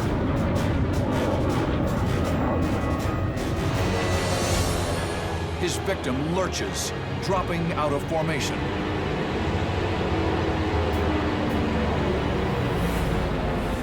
Now, at that time, Schubert wasn't able to try to keep score. He just knew that he had scored hits. In point of fact, that airplane never returned to base. The Comet climbs, circling for another attack. Within seconds, Schubert has a new target in sight. He pitches over.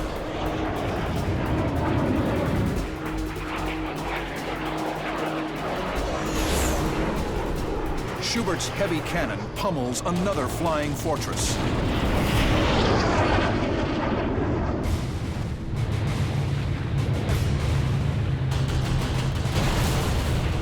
The B-17's right outboard engine bursts into flame.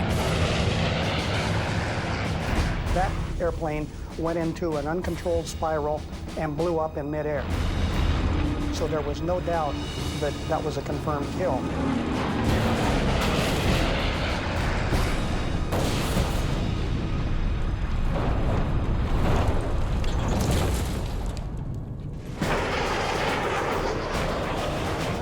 After a mere 8 minutes of powered flight, Schubert's rocket engine flames out. The German breaks off, having scored 2 victories in a single sortie. A record for a Comet pilot. Schubert glides back to base, scanning cautiously for Allied fighters. The Me-163 touches down on its belly, a bumpy ride, but one that the tough airframe is designed to take. The mission was brief, but it wreaked great havoc. For stunned American bomber crews, the top-secret Me-163 is a terrifying new threat.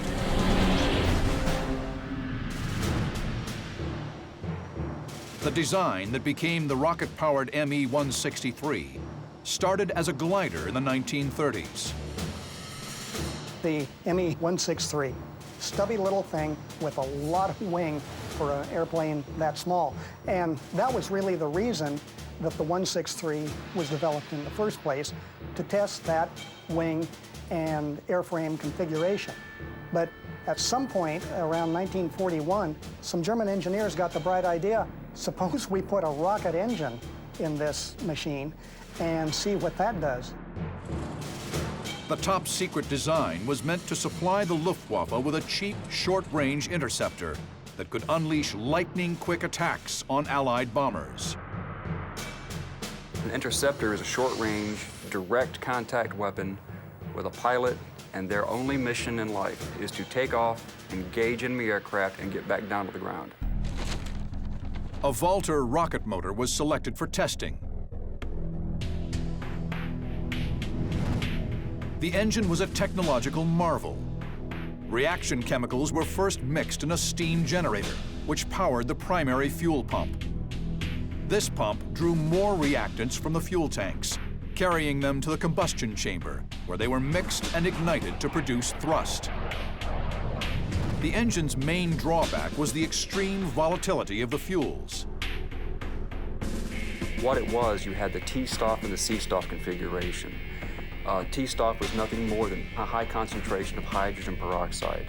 C-stop was a combination of methyl alcohol and hydrazine hydrate and water.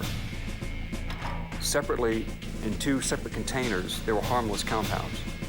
But if you throw those things together pretty quickly, you have an explosion. So the technology issues they faced was, how do you control the explosion with piping in these fuels to get a controlled explosion to create rocket power without killing the pilot and blowing up the aircraft? The first Me-163 Comet prototypes were tested in 1941 at Peenemünde. In October of that year, German pilot Heini Dittmar nearly broke the sound barrier. flying his Comet up to 623 miles per hour. They knew after testing by 42 that they would have a very fast interceptor which would reach altitudes of 15,000 feet per minute. In 2 minutes, it was at operational altitude. But there was a catch. The fuel burned up in only 8 minutes. And once expended, the rocket plane turned back into a glider. A sitting duck for enemy fighters.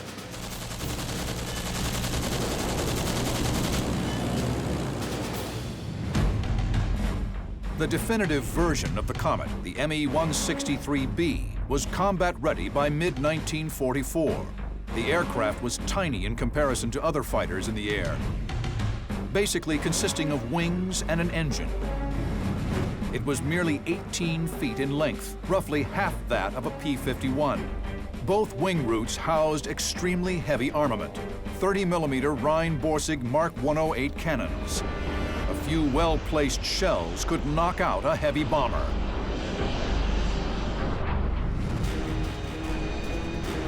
On March 16, 1945, pilot Rolf Glogner will take to the skies in this incredible machine.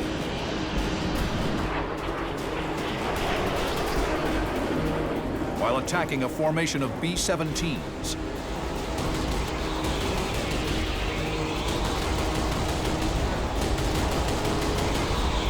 he'll find out his ME-163 isn't just fast, it can dogfight as well.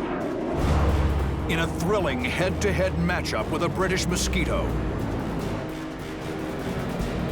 Glogner will pit his Comet in a struggle of life and death.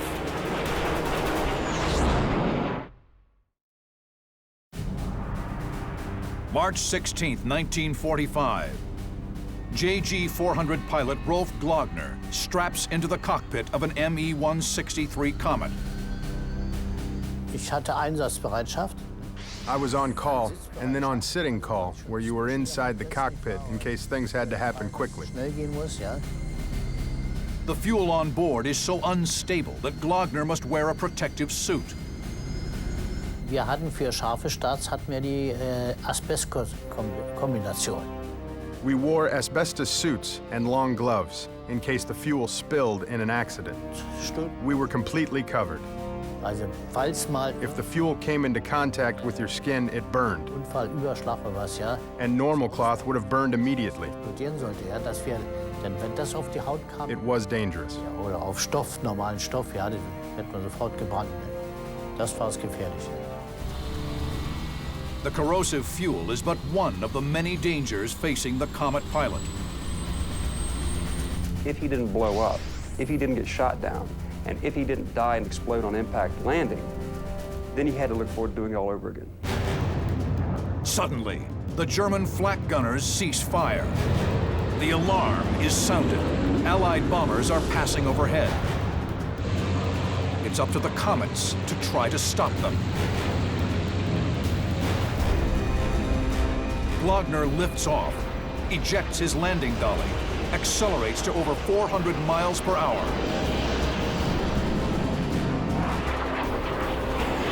Then pulls into a steep 70-degree climb. Vom Start, ja? From takeoff, it took 2 minutes to reach combat altitude, 30,000 feet. A standard fighter like the ME-109 would have taken 30 minutes to do that, and the enemy plane would have been long gone by that time. Above the bomber stream, the navigator of a twin-engine RAF Mosquito spots a telltale vapor trail heading his way. Allied pilots have come to dread such a sight. Glogner flies up through the B-17 stream without scoring any hits on the bombers. His focus quickly narrows to the Mosquito passing overhead.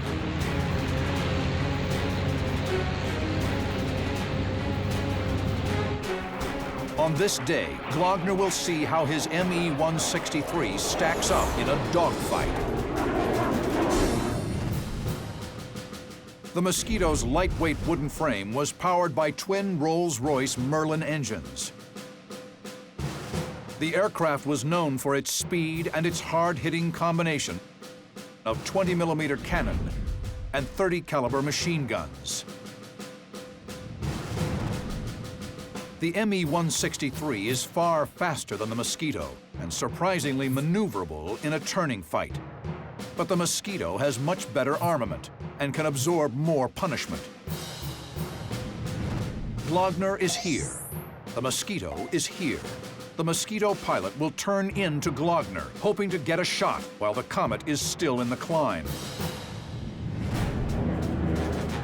The Mosquito brakes hard. Glogner eases the stick forward.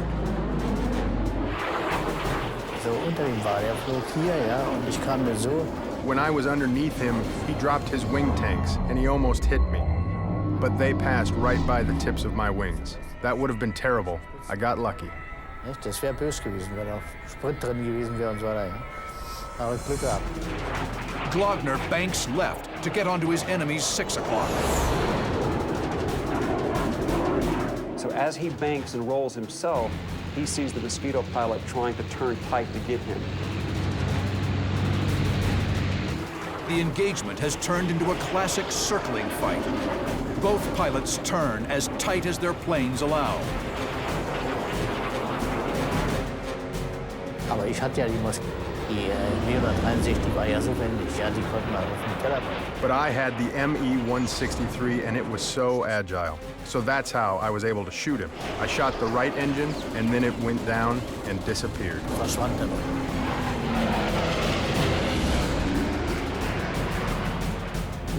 I didn't follow him because to me, he was finished. War ja erstmal für mich erledigt, ne?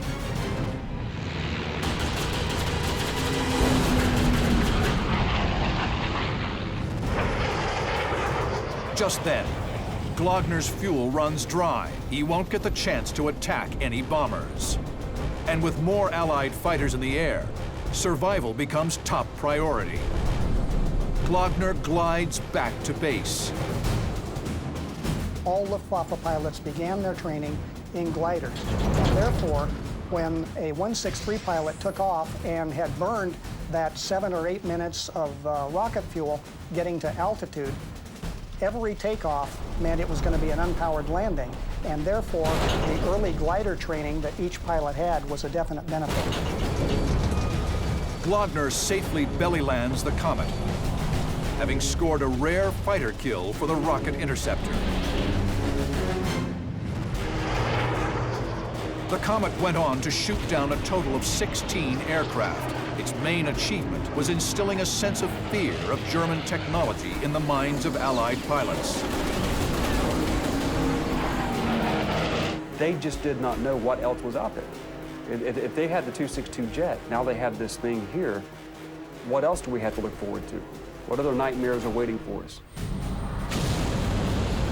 But despite all this, the ME-163 program proved a military failure. The problem was, it was not really a viable weapon because so few were ever available at any time. They were complex and dangerous to operate. The ME-163 program has a unique distinction of having killed more pilots in training than they did in combat. Even Siegfried Schubert, the most successful Comet pilot, was not immune from the risk of flying the ME-163. Schubert continued flying Comet missions until October, about 2 months after his record-setting 2 Victory Day. But that month, he was getting ready to launch in another Comet when apparently the fuel exploded and he was killed in the detonation. Regardless of the danger, there was never a shortage of volunteers ready to take the rocket planes into battle. They were willing to sacrifice their lives, if necessary, to protect their home country. The sentiment echoed halfway across the world in the Empire of Japan.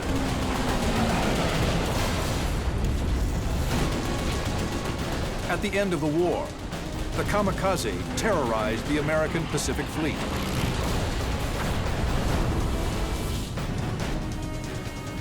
But But a far more frightening application of the suicide pilot was in the works. A manned torpedo known simply as Kaiten, the Heaven Shaker.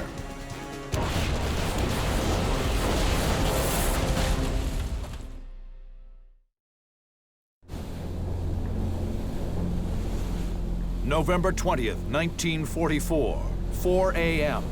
Most sailors aboard the USS Mississinewa are fast asleep. The fleet oiler sits in the midst of a massive American anchorage near the Pacific atoll of Ulithi, the final staging area for the invasion of Japan. Ulithi anchorage measures 21 miles wide by 9 miles. A very, very large area. At any one point in time, 200 U.S. ships could be anchored in there. Matter of fact, U.S. veterans often joke that they could walk all the way across the length of Ulithi and never touch the water. To the southwest, aboard the Japanese submarine I-47, Captain Senji Orita observes the massive American anchorage by periscope. Orita's attack plan was to move I-47 to southeast of Ulithi and make his attack to the northwest and into the central part of the anchorage. Mounted on the top deck of I-47 are what look like modified torpedoes. These are the Kaiten, piloted suicide submarines intended to destroy ships anchored at Ulithi. For honor and the glory of Japan, Sub-Lieutenant Sekio Nishina, co-inventor of the Kaiten, leads the terrifying mission. At 4 a.m., Nishina and 3 other suicide pilots launch from the deck of I-47. The top-secret plan quickly goes awry. 2 Kaiten run aground shortly after launch. Another is detected as a midget sub and sunk by U.S. destroyers. That leaves 1 Kaiten, piloted by Nishina. Nishina's target is an aircraft carrier, but aiming the torpedo proves difficult. Kaiten pilots, unlike kamikaze, could not see where they were going. They were sealed in their submersible and essentially blind. The only opportunity they had to see their target was to hand crank up a stubby periscope and take a bearing, try and sight your target, and take a final high-speed run in. An aircraft carrier is an unattainable target, but honor demands that an American ship be sunk. Nishina makes a fateful decision. He will attack the nearest American ship, the USS Mississinewa. The sailors cannot know the horror that lies in store for them at the hands of Imperial Japan's newest secret weapon, the Kaiten.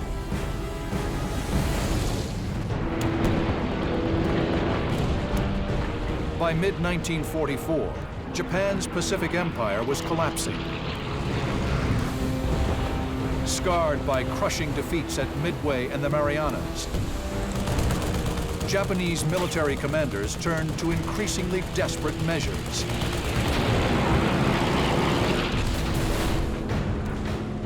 Including the Toko, or suicide weapons.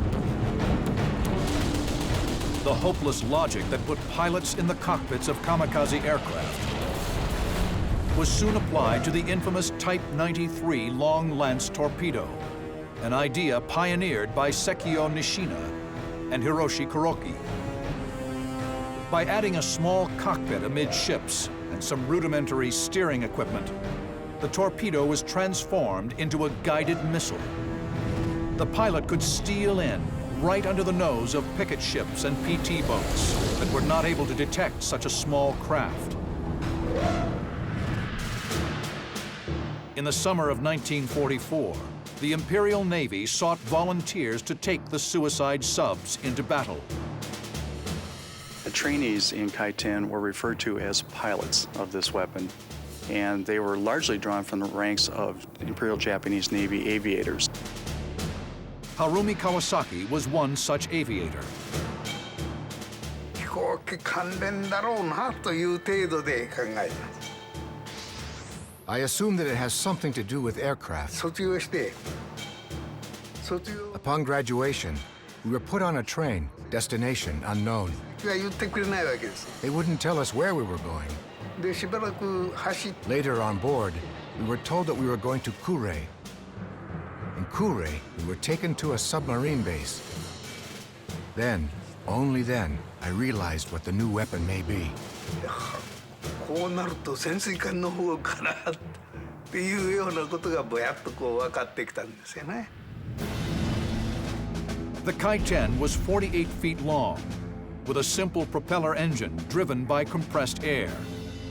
And packed into the nose of the Kaiten was the warhead. 気持ちは動かないですね。というのは、回転には It was extraordinary, simply breathtaking. The Kaiten carries 1.6 tons of explosives. A bomber carries just a quarter of that. There's no other weapon that alone carries this much. Only we could single-handedly sink a battleship or an aircraft carrier. I was proud. 力を持ってなお我々のこれしかないんだというプライドがあったわけです。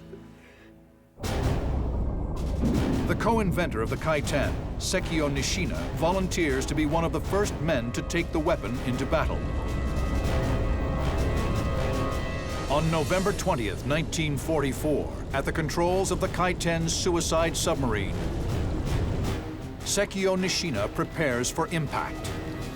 Former Kaiten pilot Harumi Kawasaki describes the attack run. 安全装置を外すわけです。いつでもぶつかったら爆発する。 Once in range of the enemy, we take the safety off, but it wouldn't explode yet. We identify our target and make a high-speed run-in with the detonator in our hand. 目標を決めて On impact, we'd be thrown forward. That would trigger a second detonator. 走るわけですけど、その時 It は was a fail-safe mechanism. 点火線も電気信管のスイッチですね。 At 5:45 a.m., the Heaven Shaker strikes. A massive explosion rocks the Mississinewa. Fuel oil ignites, creating a firestorm.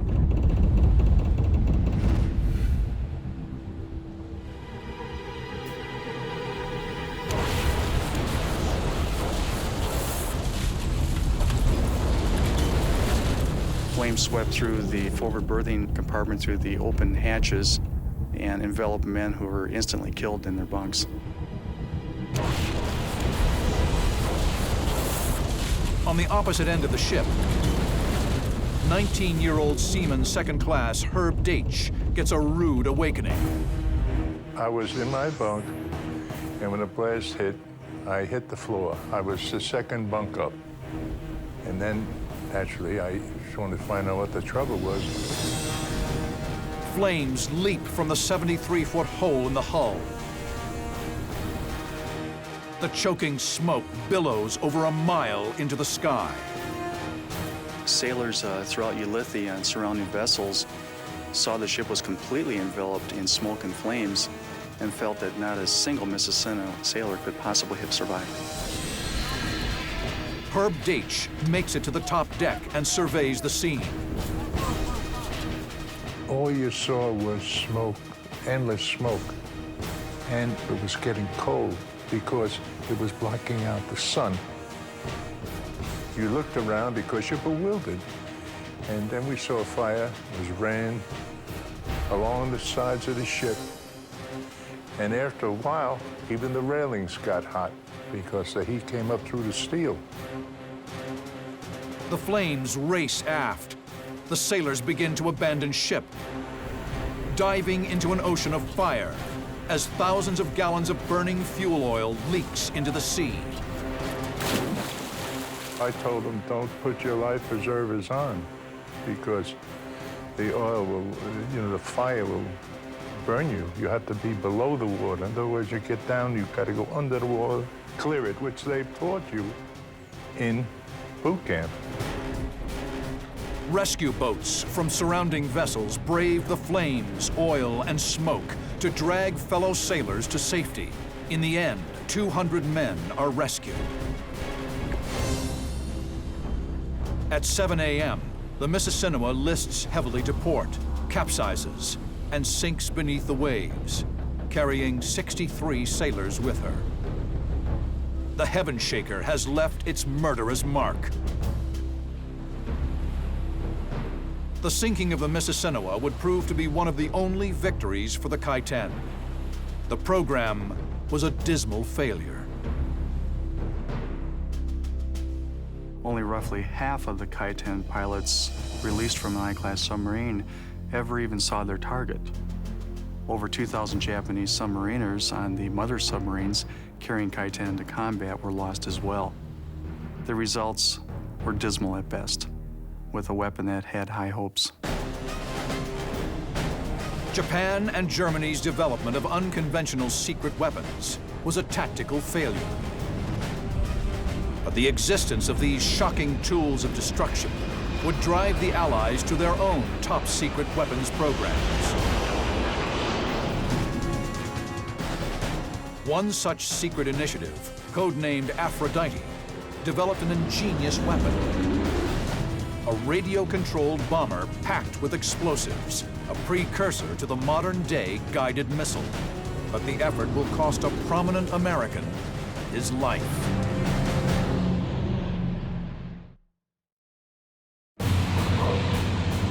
August 12, 1944, a U.S. Navy PB-4Y-1 Liberator, codenamed Suit Black, takes off from Fairfield Air Base in England. At the controls is 29-year-old Captain Joseph Kennedy, Jr., elder brother of future President John F. Kennedy. His co-pilot is Weapons Systems Officer Wilford Willey. The two men are veterans of dozens of dangerous combat sorties, but today's is no ordinary mission. In July 23, 1944, the Navy set up what was called Project Anvil, which was the U.S. Navy's counterpart to the Army's Aphrodite. And what that entailed was stripping down a PB-4Y-1 Liberator from all of its components except those used to fly the drone with, and pack it in with up to 20,000 pounds of Torpex high explosive. The aircraft is also equipped with state-of-the-art radio and television technology. Suit Black is a massive radio-controlled bomb tasked with destroying one of Nazi Germany's most feared secret weapons. In the summer of 1944, Germany unleashed some of its most secret projects, which were the V series of weapons. V being the German word Vergeltungsschlag, or revenge-type weapons. The first of the new revenge weapons to be unleashed is the V-1 Buzz Bomb, followed quickly by the V-2 ballistic missile.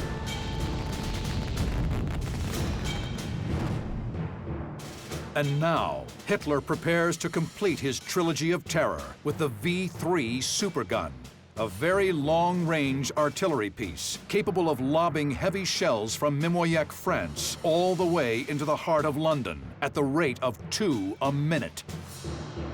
The V-3 was particularly fearful because it could launch up to 600 projectiles within the city, and there's no telling how many thousands of people might have been injured and killed during such an attack. The Allies make a concerted effort to neutralize the V weapons sites, dotted throughout the landscape of northern France, but the secret German bases are guarded intensely. These installations were so heavily reinforced with steel and concrete that conventional bombing was not harming them. Allied desperation reaches a fever pitch. An idea is proposed that would merge the latest technology with outdated war-weary aircraft, resulting in a rudimentary guided missile. In June of 1944, about 2 weeks after D-Day, the 8th Air Force in England got the approval to launch Project A, which stood for Aphrodite. And that was an innovative program to take war-weary B-17s, load them to the gunnels with as much as 11 tons of high explosive, and by remote control, using the brand new technology of television, to guide them across the English Channel and dive them into precision targets, mainly V-1 sites.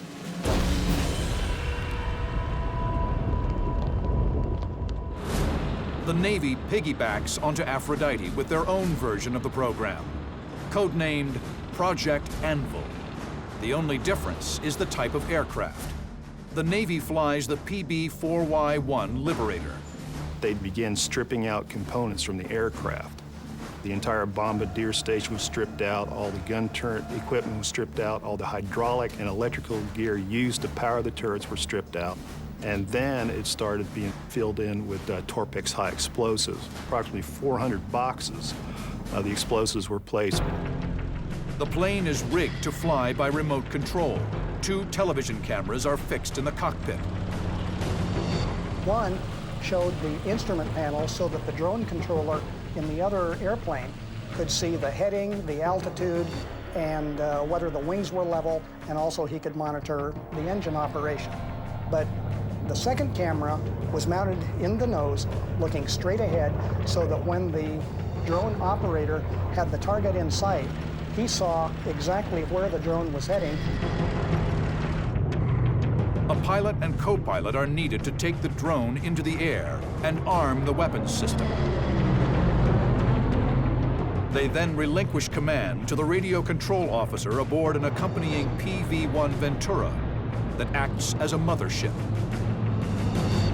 Once the drone was in level flight and it was confirmed that the drone operator did have positive control, at that point the armament officer would flip the switch and arm the high explosives aboard that airplane.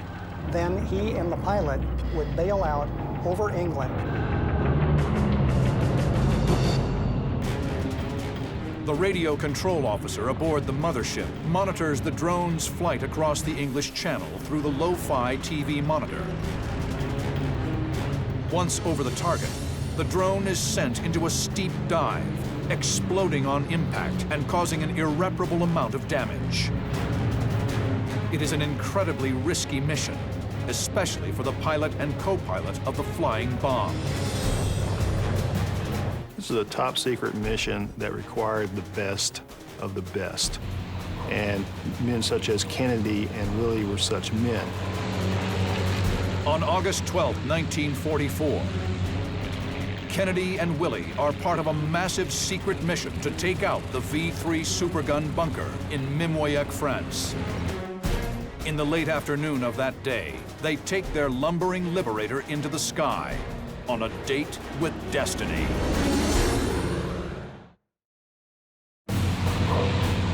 August 12, 1944.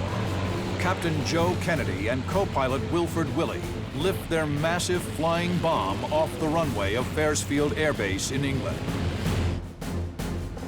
Once smoothly in the air, the Liberator crew joins up with a dozen other planes in the strike package.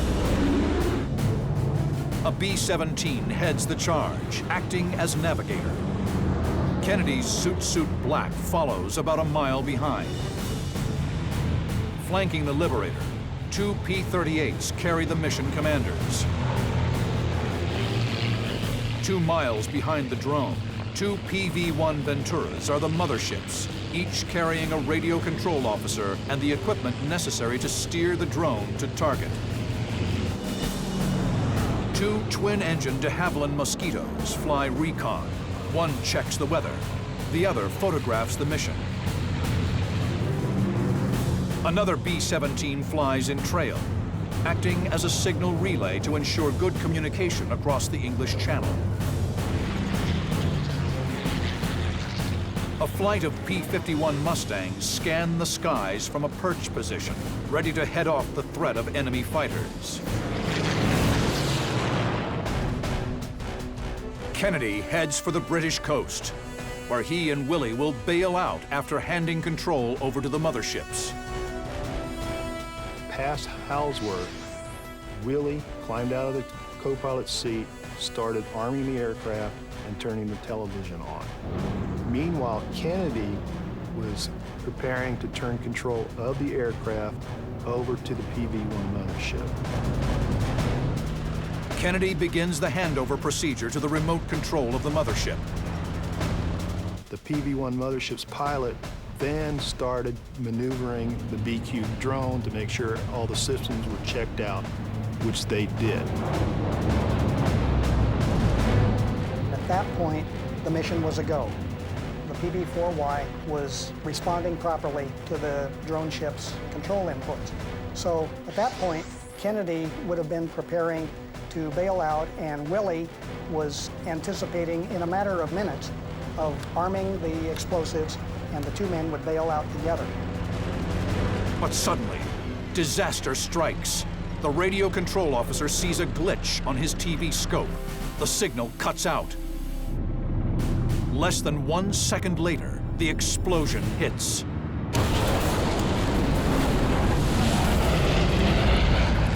There was an initial detonation, immediately followed by a massive secondary detonation, when all 20,000 pounds of explosives went off. On the ground, trees were knocked down. Buildings up to 16 miles away were damaged. The concussion from the explosion knocked the entire formation all over the sky.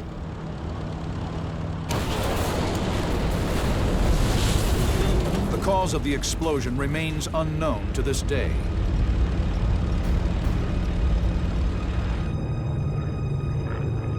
But most likely a faulty circuit in the arming panel sparked one of the detonators on board.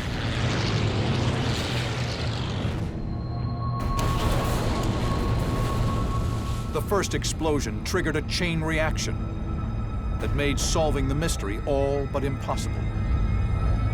The crash area covered 5 square miles, and the largest piece of Kennedy's plane measured less than a foot in diameter. As a result of the dismal failure of the mission and the loss of Kennedy and Willie, Project Anvil is scrapped.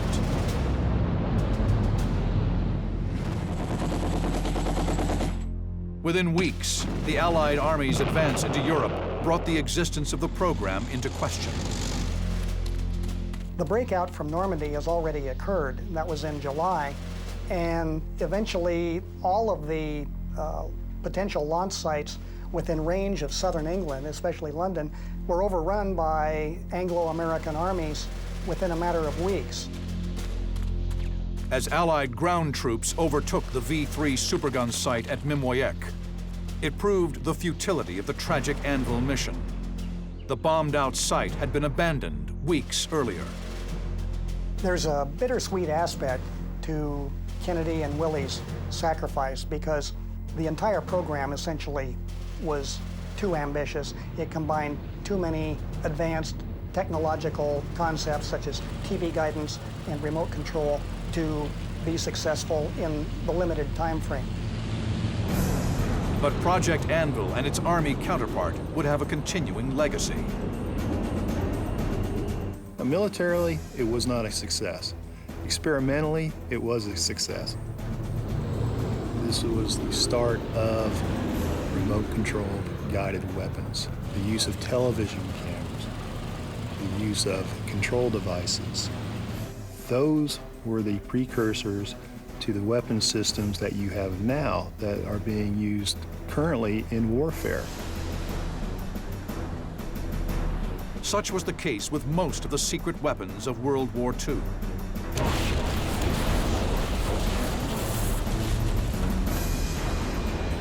Their initial impact has been hugely overshadowed by their legacy of research, development, trial, and error.